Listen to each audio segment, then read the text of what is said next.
Page India news, सड़क से सदन तक। आज हमारे बीच में शकील अहमद साहब, जो अल्पसंख्यक मोर्चा के प्रदेश अध्यक्ष हैं, उनसे जानते हैं कि अल्पसंख्यक को लेकर आप लोगों की क्या राय है और क्या अल्पसंख्यकों को बढ़ाने के लिए भारतीय जनता पार्टी कुछ पहल कर रही है। सबसे पहले तो आपको नमस्कार, आदाब। और भारतीय जनता पार्टी की तो हमेशा सोच रही है सबका साथ और सबका विकास, और वो कभी भी धर्म जाति आधार पर विकास की राजनीति नहीं कर, विकास को लेकर ही राजनीति करती है। धर्म और जाति की राजनीति कभी नहीं की।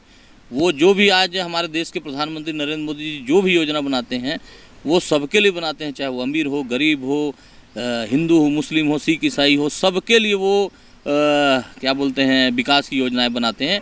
और उनकी हमेशा सोच रही है कि हमारे देश का हर समाज जब तक आगे नहीं बढ़ेगा मेरा भारत आगे नहीं बढ़ सकता, और वो भारत के हर वर्ग को अपना परिवार समझते हैं। लोकसभा की तैयारी है 2000 मिशन 2024, इसमें आप लोगों का क्या योगदान रहेगा। इस बार छत्तीसगढ़ के चुनाव में भी अल्पसंख्यक समाज हर विधानसभा में अपने पूर्वानुसार जो जितने हमको वोट मिलते तो उससे इस बार ज़्यादा वोट हमको भारतीय जनता पार्टी को अल्पसंख्यक समाज ने दिया है, और वो हर विधानसभा में उसके कारण हमको भारी सफलता भी मिली है। और जिस प्रकार से मोदी जी इस देश में काम कर रहे हैं, और मोदी जी के जो विकास के विजन हैं, और मोदी जी ने जो धर्म और जाति की राजनीति को अलग रखकर देश को सर्वोपरि रख के काम कर रहे हैं, जिसका लाभ अल्पसंख्यक समाज के सभी लोगों को मिल रहा है, तो निसंदेह इस लोकसभा चुनाव में भी अल्पसंख्यक समाज इस बार पूरी ऊर्जा और ताकत के साथ भारतीय जनता पार्टी के साथ खड़ी रहेगी। और 2024 का जो लोकसभा का चुनाव है उसमें फिर भारतीय जनता पार्टी को सफलता मिलेगी, और तीसरी बार फिर हमारे देश के प्रधानमंत्री के रूप में हम नरेंद्र मोदी जी को देखेंगे। अगर हम बात करें 2023 में जिस तरीके से जो पिछले साल जो बीता है, भारतीय जनता पार्टी ने एक बहुत बड़ी जीत हासिल करी थी, और सबसे बड़ी जीत जो थी वो थी सरगुजा डिस्ट्रिक्ट की। तो क्या किस तरीके से काम करे थे आप लोगों ने।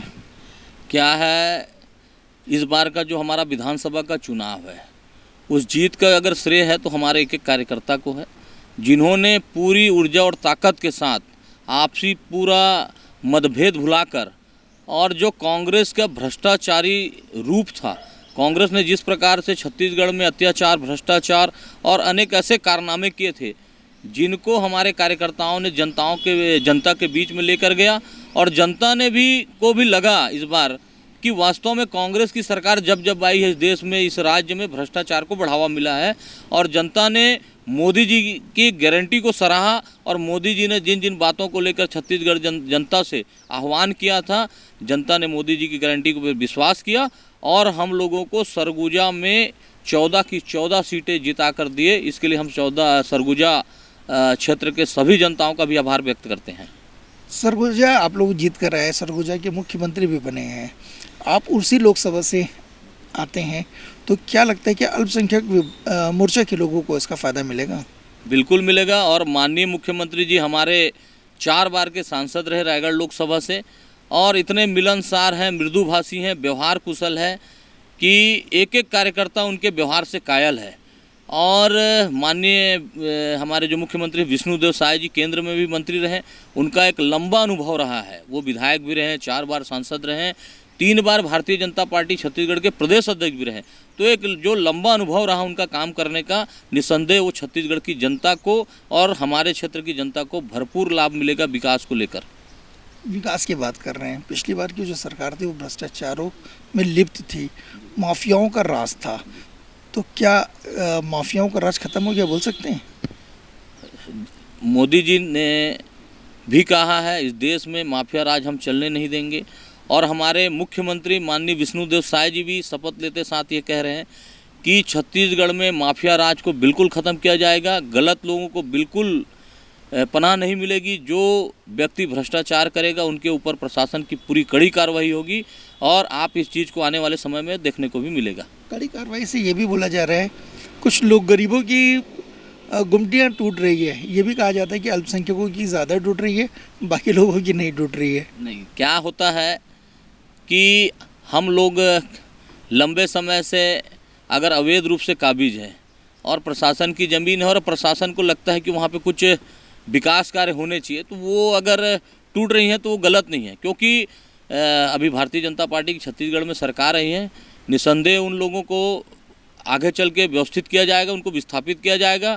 अगर उनके रोजगार के लिए अगर जगह कमी रहेगी तो उसके भी सरकार चिंता करेगी और उनको जगह भी दिया जाएगा, रोज़गार देंगे। तो ये अब ये एक चीज़ आपने जब वादा किया था, जब सरकार नहीं बनी थी आप लोगों की, तो आप लोगों ने ये बोला था युवाओं को रोज़गार देने के बाद, तो क्या इसमें अल्पसंख्यकों को विशेष तवज्जो दिया जाएगा? मैंने शुरू भी कहा था आपसे कि भारतीय जनता पार्टी की सरकार जो भी योजना बनाती है वो एक धर्म जाति विशेष के लिए नहीं बनाती, सबके लिए बनाती है। और अगर जो भी योजना बनेगी युवाओं के लिए, वो हिंदू को भी लाभ मिलेगा, मुसलमान को भी लाभ मिलेगा, सिख को भी लाभ मिलेगा, ईसाई को भी लाभ मिलेगा। ऐसे छत्तीसगढ़ में रहने वाले हर समाज के लोगों को लाभ मिलेगा।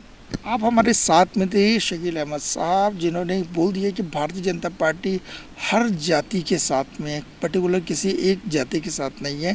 लोकसभा में भी इस बार पूरी बहुमत के साथ सरकार बनेगी और छत्तीसगढ़ में अल्पसंख्यकों के लिए एक विशेष योजना बनाएंगे। जिस तरीके से गुमटियाँ टूटी है उनको पुनर्स्थापित किया जाएगा। कैमरामैन साजिद के साथ मैं इमरान खान।